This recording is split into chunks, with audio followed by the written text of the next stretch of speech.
কবলিত বন্যার ভিতরে রশিদিয়া ছাত্ররা আমার আম্মাকে রাত্রে 3:30টার সময় যেভাবে ঘর থেকে বাইর করে নিয়ে আসছে লাশের মতো তারা জীবন বাজি রাখি আমার আম্মাকে উঠে দেয়। এবং প্রতিনিয়ত ছাত্ররা রশিদিয়ার জামিয়া রশিদিয়ার ছাত্ররা যেভাবে মানুষেরকে উদ্ধার করছে এটা বলা বাহুল্য। আল্লাহ দরবার সকল ছাত্রদেরকে আল্লাহ নেগাহে দান করো। ছাত্রদের উসিলায় এই এলাকার মানুষ খানা কষ্ট করো না, বিনা কষ্ট করো না, ছাত্ররা প্রতিনিয়ত কি তাদেরকে সহযোগিতা যতটুকু সম্ভব হয়েছে ততটুকু সহযোগিতা করছে।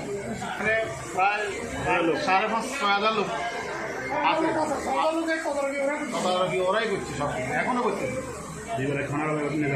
খানা করছে এবং শিক্ষা করছে যে পানি হইতে সব কিছু, টয়লেট হইতে কোনো কিছু তাদের কোনো কি রাখে না, অভাব রাখে না। ওষুধপত্রটা এটা তো রেগুলার, তারপর কাশি হইতে যত সমস্যা ওষুধপত্রদের সব কিছু সরবরাহ করছে ছাত্ররা। আর মানুষের কর্তৃপক্ষ থেকে এগুলো করছে যে অসুস্থ রোগীর বেশি বেশি অসুস্থ রোগীদের তদারকি সবসময় সারাক্ষণ ছিল। সবাই সর্বদাই জরুরি বিভাগ চালু ছিল।